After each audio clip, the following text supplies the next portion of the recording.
All right, I think I'm just going to project, so I hope everybody can hear me okay. Carol, is this okay? Do I need to talk into the microphone? We can hear you, but what about people? I don't know, that question's on this live streaming thing. Can you hear? Say yes, okay. Okay. All right. Yes or no? I got one thumbs up, so I'm okay. Get it up. Thank you very much. Thank you very much. He's one of my tweets. I hope I have a lot of tweets out there. I saw some of you, so thank you very much for coming to see and to hear me live. I want to thank Orange is one of the sponsors and USAID's partner, Alternative Media Project. Thank you very much for that. And of course, American University of Armenia does so much. Come on in, everybody. Come on in. There's still time. We're just starting. Come on in. Come on in. Come on in. I want to thank the university as well. American University of Armenia, of course, is such a great partner of ours, and everybody's here. And it's great to be back. So I hope everybody can hear me. I'm going to just talk about 10 minutes. I'd love to take questions. I don't know if there's time for questions. Yeah, is there time for questions? If you can do some questions, okay. I was here about a year ago. I'm not sure. Some of you were probably here a year ago. I had just begun. I had a 20-something gentleman at the embassy who had convinced me that I should start this social media thing. I'm nearly 60 years old. In fact, I am 60 years old, and I didn't know what to do exactly. So he taught me what to do. Last year when I came, I had just started, so I didn't really even know what a hashtag was or ampersands or any of those things. I hope I'm getting a little bit better, and I hope I'm able to follow you and you're able to follow me a little bit better. What I have learned in this year about social media is one very important thing, I think, important to me. What I've learned is that the value of social media, to me, is what I listen, what I hear, and what I learn. Obviously, I try to send a message or two. Obviously, U.S. government has stuff that they want me to say, and I'm trying to make you think the U.S. is great and U.S. government policy is perfect. I'm trying to get you to think all those things. I hope I'm doing it in an informal, personal way. But what I've learned this year in my year on Twitter is that I'm learning that I can learn from it, and I'm learning that I need to listen to it, not just use it to send my various messages about what I'm doing or the U.S. government's doing or Secretary Kerry's doing. My topic today, better here? We need, Okay. No, it's live stream. Okay, no problem. My topic today, and some of you might have been at my talk at the American Corners the other night, and if you were, I'm sorry, because you're going to hear some of it again. What I want to talk a bit about today is how social media, and through social media, there are some real opportunities, some new opportunities out there on how to connect to people, obviously, but also opportunities for partnership, opportunities for cooperation, and for assistance. Some really exciting things are happening out there, and I know you know it, and I think we need to do better collectively and individually to spread the word, because I think Armenia is not using these platforms. Armenian groups, Armenians are not using these platforms as well as they might. Come on in. No, come on in. Come on. We're just starting. Come on in. Come on in. So the three things I'm going to talk about briefly are, I'm going to talk a bit about social entrepreneurship, a bit about microfinance, and a little bit about crowdfunding. And again, there's some amazing things happening in these areas, and really we need to take better advantage of it here in Armenia. First, though, I want to tell a couple of stories about how social media has connected me to people and has really kept me informed about things that are important to the embassy, important to me. The ambassador at an embassy, of course, is normally the last one to know anything, right? We got this nice office overlooking Lake Yerevan and Mount Ararat, but I'm the last one to hear anything in an embassy like mine. And so I'm trying to use social media to correct that, so that I'm not the last one, all of us, to hear something. And occasionally fun things happen. The other, one Saturday, I don't know, 6 or 8 months ago, my wife Libby, who's here with me today, we were driving around some Saturday morning, and all of a sudden all these tweets were coming out from people that I really like and respect and think are really interesting. Jacqueline from Louis Foundation, Alex Sarter from Counterpart, all tweeting about this thing called TEDx. I said, what the heck? I said, Alex, what the heck is TEDx? I never heard of TEDx. You can't believe this. I never heard of TED Talks. I'm embarrassed to say it, but it's true. Until last fall, I had never heard of the TED Talks. I had never heard of TEDx. He said, are you crazy? Come to Tumo and see us. So I went to Tumo. I hadn't registered, but they still let me in. They were very nice to me. So they let me in, and I got to see, come on in, everybody, come in. So I got to see Jacqueline do a great presentation and a couple of really good presentations. So, I mean, if I hadn't been on my Twitter that morning, I wouldn't have seen the tweets about TEDx. I wouldn't have known what it was. And I've talked to all my kids about it. Libby and I have 5 adult children. They couldn't believe that we had never heard of TED Talk. So we're trying to get a little bit educated with our children and by our children and by these social media. So that was one thing that was fun. The other thing, another example of how I was able to use social media in my job was last year after the terrible bombing of the DIY bar, and there was that diversity march. And the diversity march went to the artists union. They were trying to march to the artists union. Some guys were trying to block them, and there was a potential confrontation on the street over this diversity march versus these young men who didn't think much of their diversity cause. And so, and I was picking this up on Twitter. Nobody at my embassy knew anything about this. I said, hey, what's going on the street?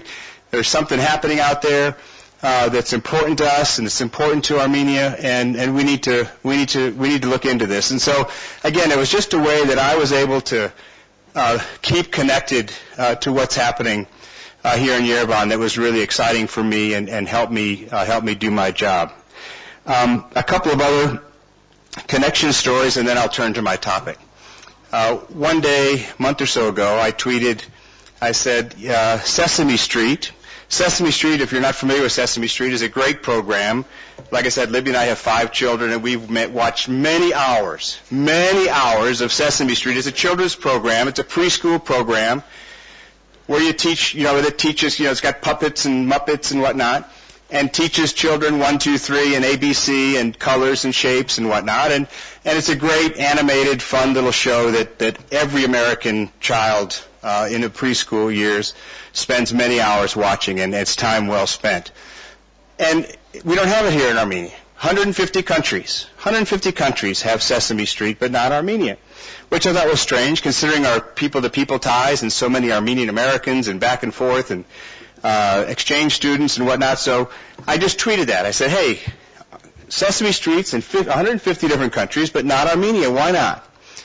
And one of my tweets, Jason from Armenia Tree Project, saw my tweet and connected me to somebody he knew who's getting a PhD in education in the United States, who knows the Sesame Street people. So Naidi tweets me and says, I can connect you to the Sesame Street distribution director, and we'll see if we can fix this. So through Nairi and Jason, I connected to the key people at Sesame Street. I talked to them on the phone. We had a conference call. They're interested in coming. They got 26 programs, at least as a start, to come here. I've got a local TV station that might air it. So in any case, through this little tweet question, little question on Twitter, I was able to connect to the right Sesame Street people and connect to this local TV network, and hopefully we'll have Sesame Street on TV for all of you. I'm sure have 3- and 4-year-old children for your children in the next few months. Another example was online universities, and some of you are here, I know, who were part of these tweets. As I began to get educated and understood that American universities now have these online courses. Again, I didn't know this 6 months ago. American universities have these free online courses available to anybody who's got an internet and who speaks a little bit of English. And again, I wasn't aware of it being used here in Armenia, this great new forum, great new platform for free education. I didn't think it was being used here. So I tweeted this. Does anybody out there know about Coursera or I guess Udacity? There's 2 or 3 of these. I'm not endorsing any specific one. There's a number of them out there. And a bunch of, I see a couple here who tweeted me back, yeah, we're taking these courses. We know about these courses.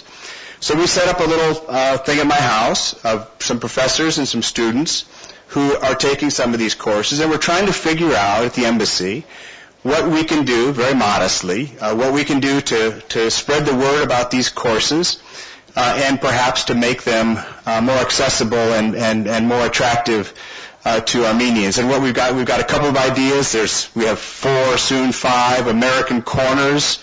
There's at universities and libraries around the country. We have these what's called American corners. One here is at the public library, Gyumri, Vanadzor, Kapan, and we're about to open a 5th. I can't remember where. Come on in.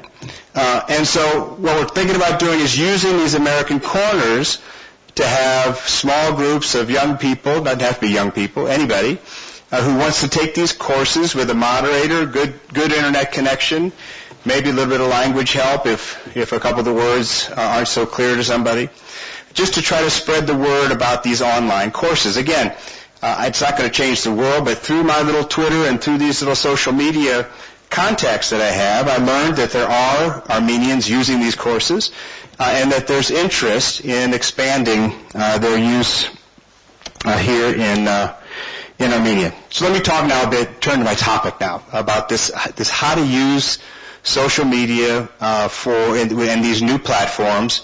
Again, to me it's very new, so to you, I'm sorry if this is old news to you, but this is news to me, and so I'm going to talk about it like it's new and exciting, and I hope some of you agree with that.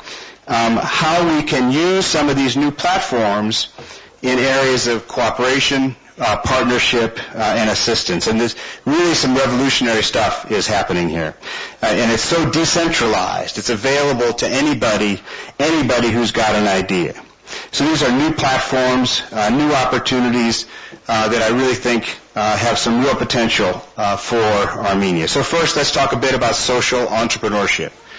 Again, I'm going to talk about a couple of specific platforms.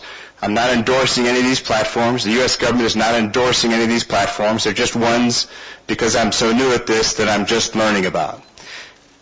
Social entrepreneurship, the idea of doing good works, but doing it in a way that will spread.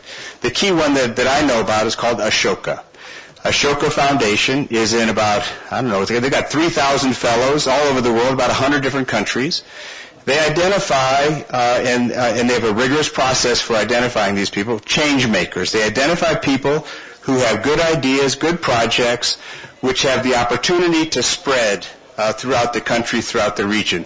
Not just doing a soup kitchen in a neighborhood, that's great, but doing stuff that has the opportunity to spread in all the different sectors.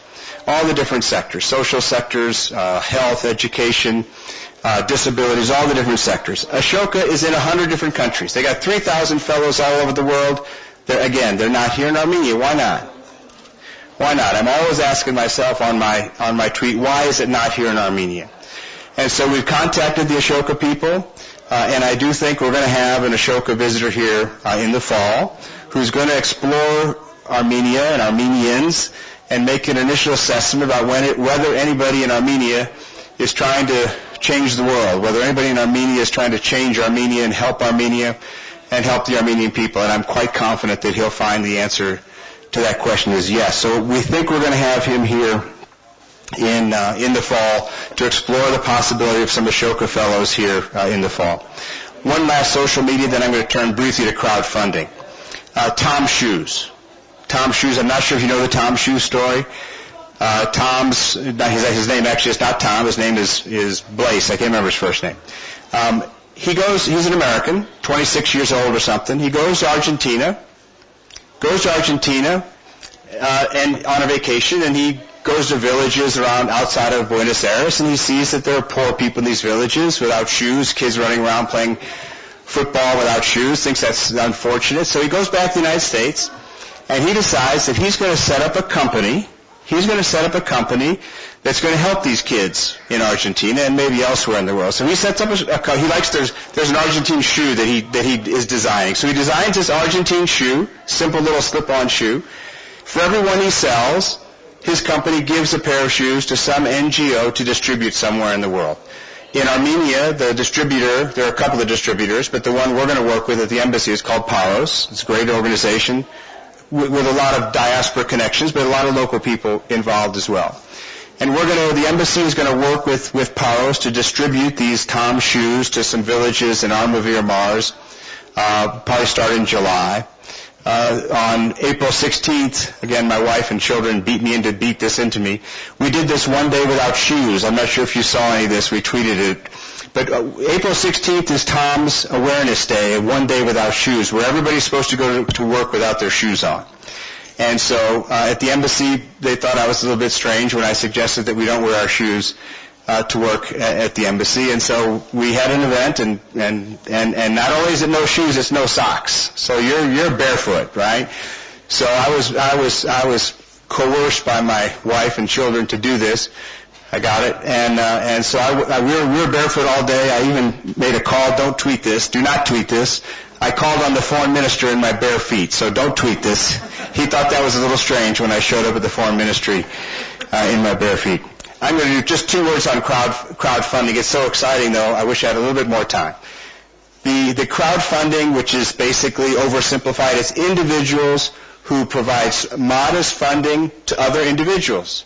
So I just got a little gift from my family of a little bit of a contribution to an Armenian woman, a farmer, Armavir Mars, who wants to build wants to improve her greenhouse so she can do her vegetables and fruit all year long. So she's on this Kiva list. Kiva is the platform. Again, I'm not endorsing it. There's one of many out there. It's called Kiva, K-I-V-A. And we're contributing, and others are contributing to about 32 Armenians, service industry, agriculture, who need a little bit of money, $1,500, $2,000, $2,000, to do something to expand their profit-making potential.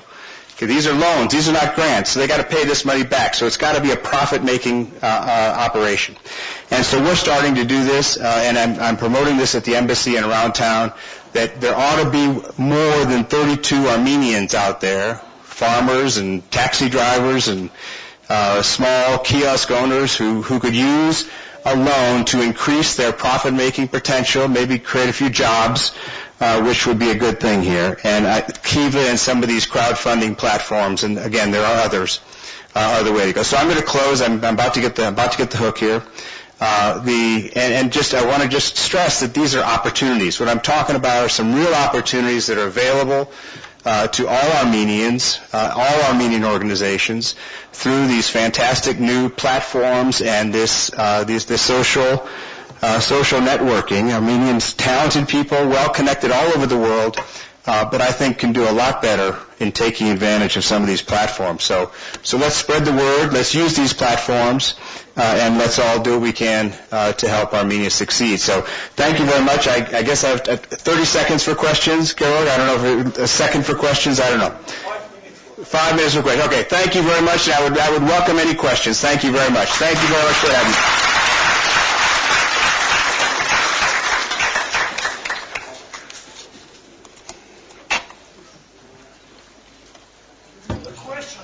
Please. A lot of people in Armenia just really curious about the McDonald's. About the what? 50 countries there are McDonald's, and we don't have in Armenia. Maybe McDonald's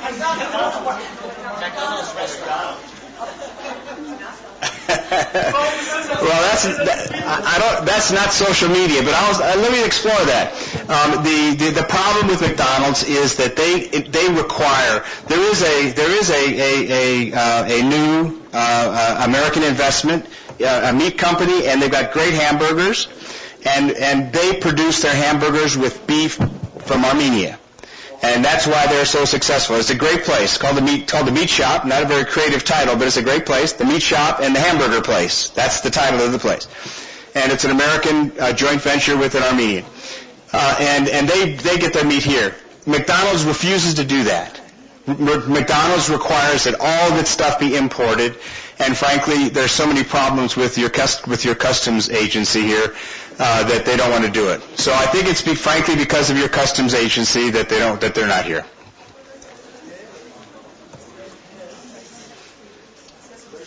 Please, anybody?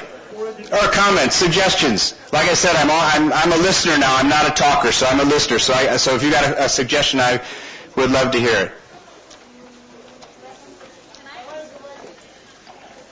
Please, just stand up and holler, please. Okay. Well, Mr. Ambassador, thanks for the great speech and presentation. I really loved it.